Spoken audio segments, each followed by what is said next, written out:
After 15 months, the COVID restrictions are lifted in Michigan, but well shy of vaccine targets and with variants still on the move, what's next? And a new approach to auto insurance comes to Michigan. Is a not-for-profit model the answer to redlining problems? Today is Sunday, June 27, 2021, and this is Flashpoint. Hi, welcome to Flashpoint. Hard to believe we have nearly run right through the month of June, and we've already arrived at one of the rights of a Michigan summer. The Ford fireworks will come your way tomorrow night, but it is a television-only event again. Yes, the state is back open, but there was really no way to suddenly change course for an event of this magnitude. We'll talk about why a little later on this morning. We're going to start today, though, with the cancellation of the broad package of COVID restrictions in the state. They expired on Tuesday, and that means more than a year of mask rules and nearly empty restaurants and theaters and venues is finally in the rearview mirror. But public health experts are not ready to start dancing in the end zone just yet. The vaccines have been game changers, yes, but we are not hitting the vaccination targets that were established, and the virus is going to keep doing its best to mutate its way around the vaccine protections. In just a moment, we'll again be joined by Dr. Arnold Monto, the University of Michigan, the epidemiologist, and also the head of the FDA's COVID vaccine panel. We'll check his worry meter as we reopen for business and pleasure. We're also going to talk to the head of a new approach to auto insurance. The full measure of no-fault reform is about to kick in amidst all kinds of concerns for those who are reliant on unlimited benefits for medical care from catastrophic auto accidents. But that change in the law is what is also allowing a non-profit insurance company to offer its coverage in Michigan for the first time. And it promises to price your policy based almost exclusively on your driving record rather than your job or your education level or your credit score. Is it a better way? It's all today on Flashpoint.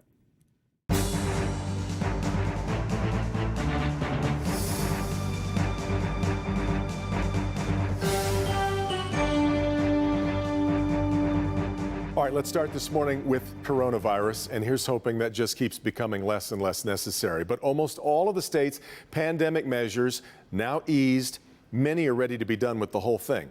Our public health officials and health leaders are not afforded that luxury, and we are joined once again by Dr. Arnold Monto, the University of Michigan School of Public Health and the chair of the FDA's Vaccine Advisory Committee. Dr. Monto, great to have you back on the program. I'm really curious about your thoughts last week as these restrictions were lifted, even though we did not really quite come close to the vaccine metrics that were given to us as goals.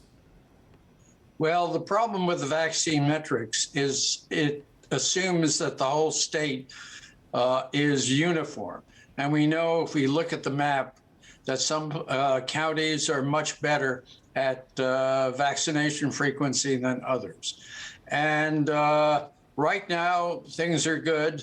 We're going into low respiratory season, but we have the Delta variant staring us in the face. And I think we're doing what we need to do with what's in front of us. But we have to be careful. Give me a little bit about your level of concern with the Delta variant and your, I guess, your positivity about how it is affected and handled by the vaccines that we have right now.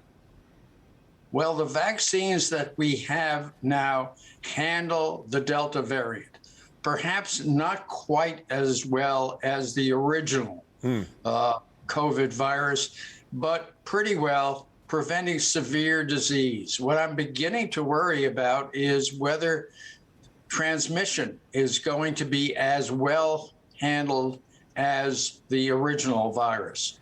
We saw the first, I believe, 25 cases of the Delta variant showing up in Michigan. Almost half of them were from people who are not Michiganders, but their test was done here. That tells us an interest, because we keep trying to compare state to state. We're a pretty open country with free-flowing, ebbs and tides of people. That tells us something about the way we have to worry about this too, doesn't it? It does, and the whole world is a relatively small place. Yeah. Border controls work only temporarily because people move either legally or illegally or whatever, and you just can't bottle these viruses up.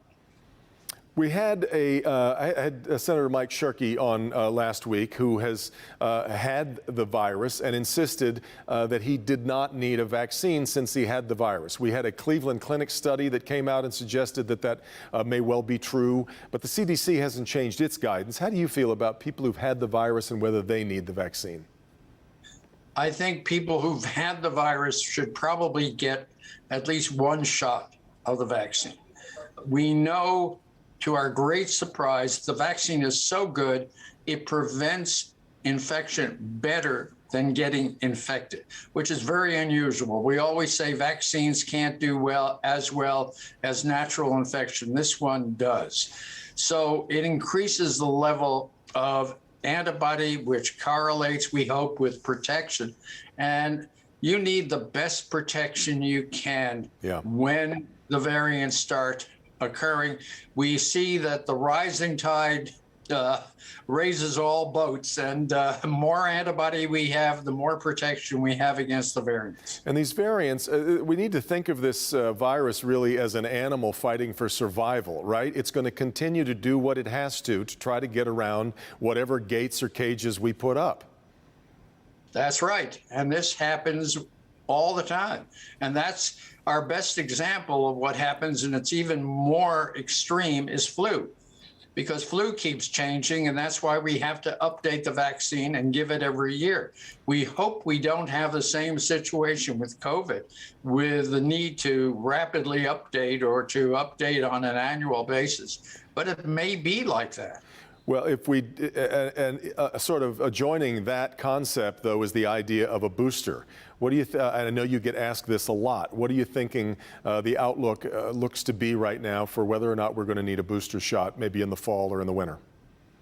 Well, we're not going to need a booster shot this year. That's pretty predictable for two reasons. First of all, I think the antibody we're getting is going to last enough time, and logistically it's going to be almost impossible to get campaigns going. What I would like to see the vaccine we have used for is the unvaccinated, because the best way to stop this in its tracks is to get more people vaccinated and gradually to get young people vaccinated. Well, in fact, you lead me to my next question, because we're now just about a month and a half, 2 months away from school starting up again, and we really don't still quite seem to have a full answer for the youngest children and whether or not we're going to have a vaccine available for them. What's the outlook look like to you right now?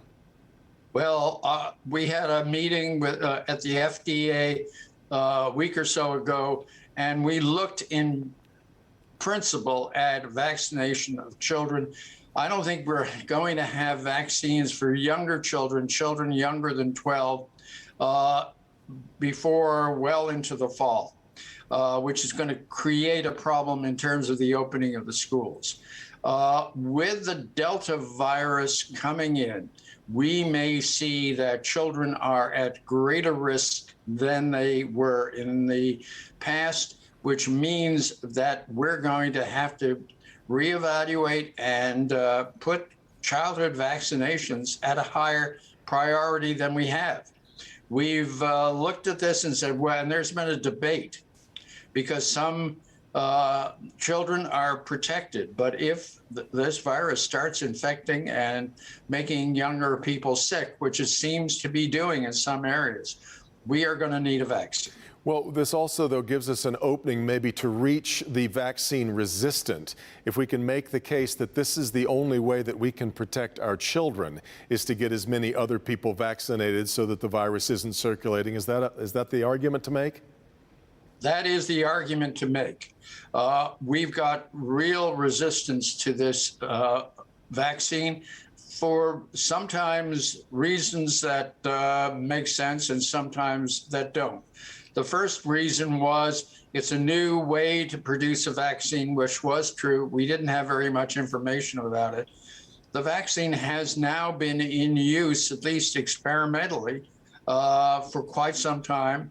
It was approved back in December with at least 2 months at that point of follow-up in the majority of people.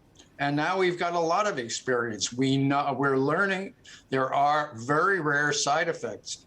but boy, the benefits really outweigh the side effects by a lot more than a lot of things. Even these heart issues that we talked about this past week, which concerning, but a very small number of people compared to the number who've been vaccinated, right?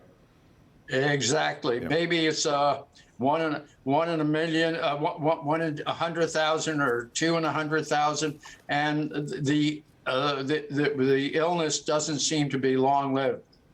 Dr. Monto, it has been so great to have you on this program so many times during this pandemic. As I said earlier, I hope we don't need to have these conversations too much in the future. I'm afraid we will. I don't think this is a short-term problem. My prediction now is, just like with flu, we're going to have to learn to live with this virus. And if we get everybody vaccinated, we can handle it. That's great advice for us to end on. Thank you so much, Dr. Monto. Stay safe, and we'll talk to you again soon. Bye. We come back, we'll talk about auto insurance. Is there a new answer for Michigan? This is Flashpoint on Local 4. This whole time, Beaumont people have stepped up. The first vaccinations gave us all hope. But you can't stop and revel in it too long, because you're not done. Hope helps get us through it. The vaccine can help us end it. Beat the pandemic with Beaumont. At DraftKings, we know that nothing compares to the thrills of a playoff win. Well, almost nothing, because right now, you can bet $1 on any team to win and pocket $100 if they do. You heard that right. They win, you win. It's all the thrills, chills, and bills that go along with having skin in the game. So download the DraftKings Sportsbook app now. Sign up with the promo code, bet $1 to win $100 on any team to win, and make it rain. Just a reminder that the rocket's red glare and the bombs bursting in air are brought to you this and every 4th of July by Phantom Fireworks. Visit fireworks.com for a location near you.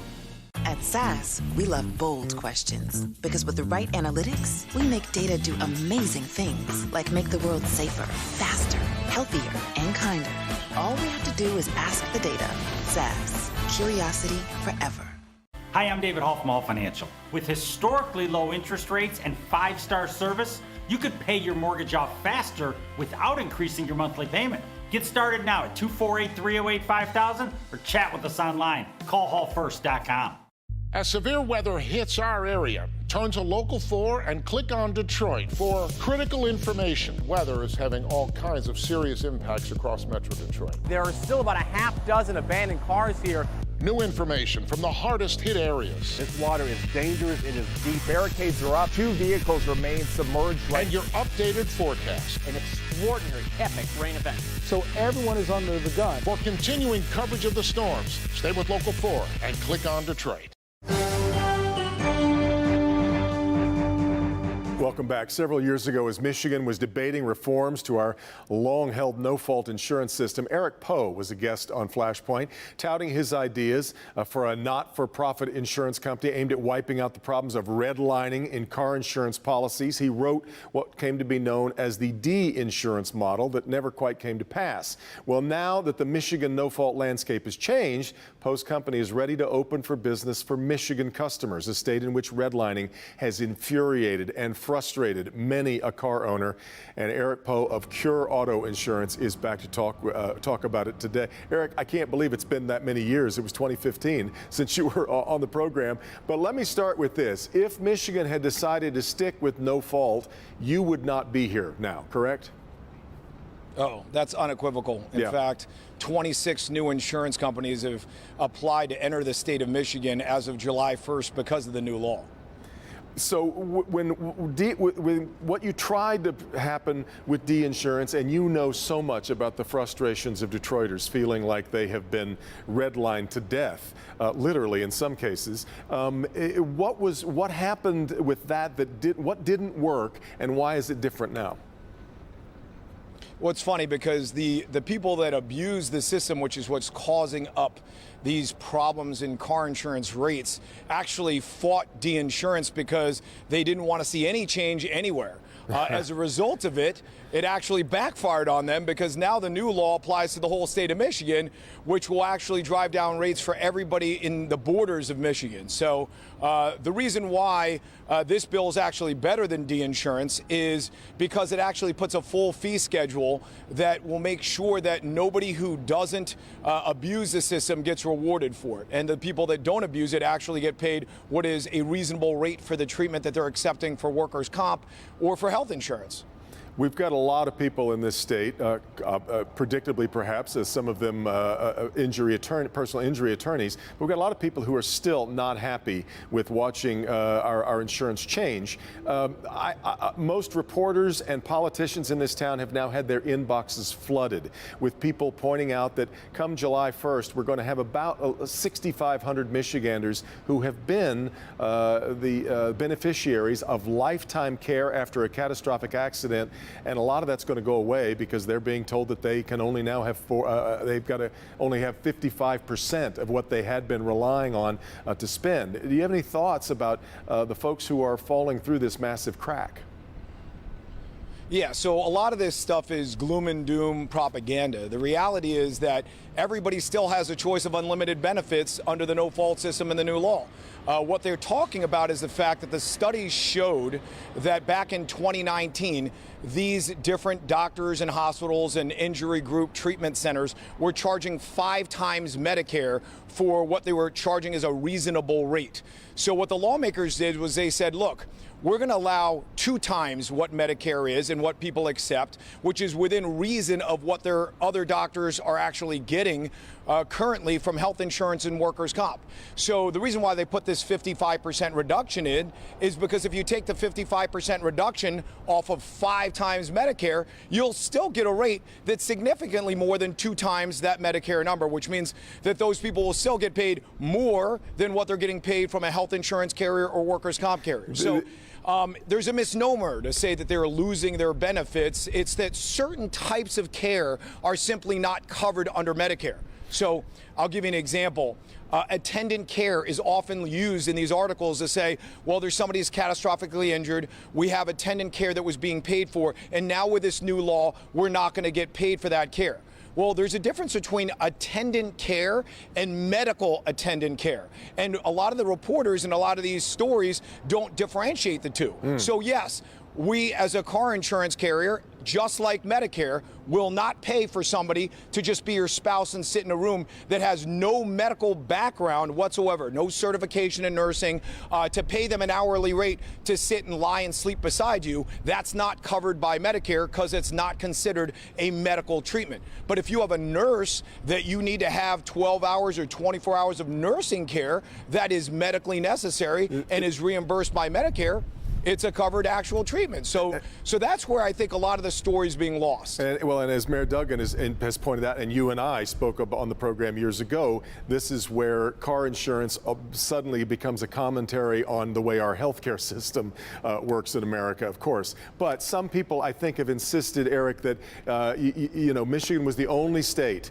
that had unlimited long-term liability for no fault. And some people thought that was a marker that we were the worst car insurance state in America. Others argued we were the only ones who were doing it right. I suppose that is kind of a moot argument now that we have moved on to reform. So now, explain to me, you believe that you can save a lot of Detroiters well over half of what they're paying by moving to a not-for-profit model. And that's primarily because 9 out of 10 car insurance companies in this country use your credit score to determine your rates. And the average charge that they're going to charge you if you don't have a 700 or above credit score is a 50% higher rate.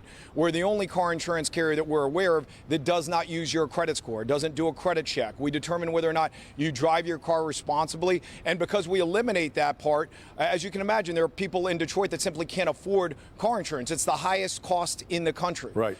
So that's why our models show that if you do the research, we'll save between 50 or 60% off of what the current carriers are charging in the city of Detroit.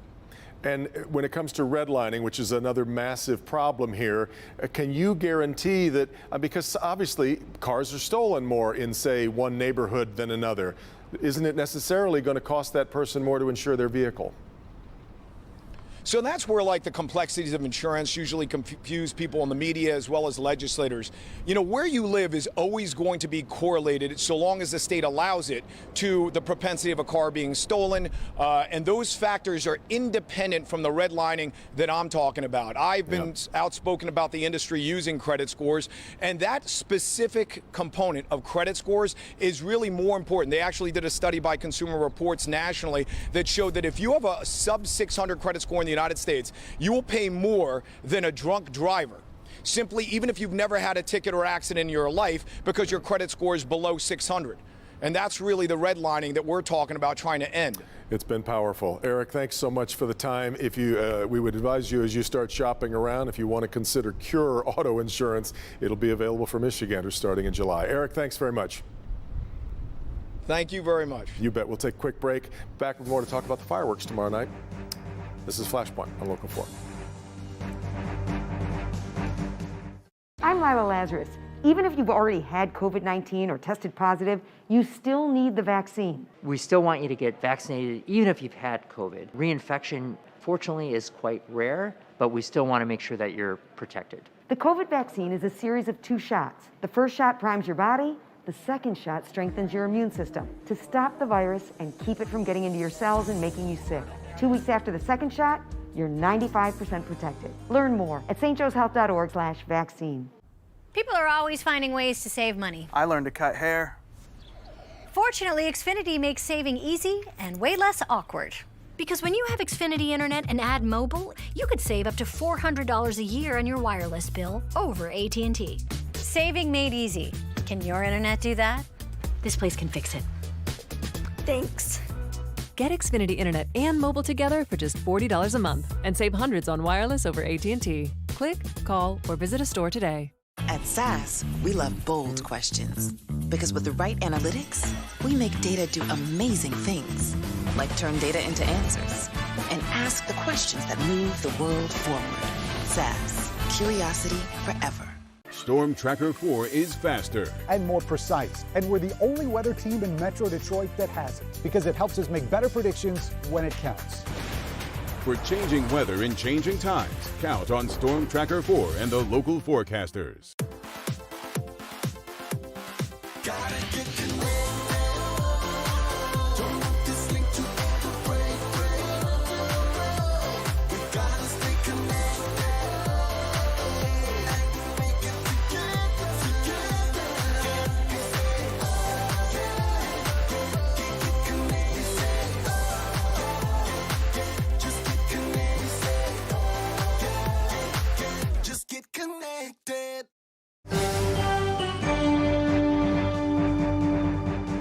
All right, tomorrow night you'll see one of the world's greatest fireworks displays live here on Local 4, and for the second year in a row, our airwaves will be your only option. Restrictions have been lifted, but an event of this magnitude had to make its plans long ago. Let's talk about that with the president and CEO of the parade company. Tony Michaels is with us. Tony, let's start with that, because I know you're hearing from people saying, look, everything's open. Why can't we just all be there to see the fireworks in person? Right. Well, this, as you said, this takes months to do, and Mayor Duggan and I spoke many times months ago, and you know, we're kind of on that borderline timing if you think about it. And he said, you know, the vaccinations need to pick up. It's 3 months out. Tone, why don't you do what you need to do? You know, Mark Hackle's been an amazing partner. Let's move it one more year, because it's going to be so close to that time of more vaccinations. And we said, of course, we do the right thing all the time. The mayor was very thoughtful. He was great about this, and we understood. And so here we are on WDIV tomorrow night, and it's going to be great, Devin. And we'll be back in Detroit next year, right on the Detroit River. As was the case with the parade, I know this goes against your grain, because you were not in the business of telling people not to come see something in person. That's a fact. We think we're looking great for the parade this year, and you know, our great partners, Ford for the fireworks, Gardner White, of course, for the parade. Everyone's excited, and we're going to do great things, which is what we do for the people of Detroit and our region and our state. This year, it has been made clear to people where the fireworks are going to originate, but the park up in Macomb County is going to be closed, and so I guess you still have the challenge of trying to keep people from getting too close. Yeah, Metro Park will be closed. And it's just something that had to happen. Yeah. But again, they are going to be on barges. Last year we shot the fireworks on the ground. It was only a 200-foot width. We're back to 1,500 feet width for the show, and more fireworks than we've ever shot in Detroit and in this market. I was going to say, it doesn't mean a smaller show at all. If anything, you've upgraded the show rather than the other direction. Absolutely. This will be the biggest Ford fireworks show that anyone has ever seen. It is jammed, absolutely jammed. And we're going to continue every year putting more and more and more. Well, I'm eager to hear your music choices, of course, as always. You always take that so seriously. I've just got a little bit of time, Tony. I wanted to make sure, though, that we talked about you got the green light now to move the parade company from its current home into the Broadhead Armory along the Detroit riverfront. And I know this is something that thrills you to no end. Yeah, it really does. It's been a 2-year ride, and City Council voted that we can purchase the Broadhead Armory. And we've got a little ways to go. We've got some historical art issues to get through, which shouldn't be bad. And then I've got to raise about $40 million. Not afraid of it. I honestly, really not afraid, because this is about kids and families and a real landmark in our city, a major landmark in our city. Have we started that fundraising effort yet? Because that sounds like something you needed to start yesterday, right? I mean, that's a lot of money. It's a lot of money. We have interest. We're excited about that. And we hope that there may be a foundation or a family name that could end up on the title of the building, picking up a good chunk of that. But we'll see. It's a haul, but we're going to get it done. It's important for the city. It's important for the parade and everything that we do with kids and families. I've not known you to be afraid of a heavy lift, so we will wish you great luck on that. But more immediately, good luck tomorrow. We'll be talking to you tomorrow night live on Local 4. Thank you, Devin. Can't wait to get it going. It's going to be fun. All right, Tony. Yes, your reminder, Ford Fireworks, live on Local 4 tomorrow night and on clickondetroit.com, really the only places that you'll get to see them. We hope you'll join us for, as always, one of the most thrilling nights of the Detroit summer. Thanks so much for being here. Meet the Press is next. Have a great week. We'll see you next time on Flashpoint.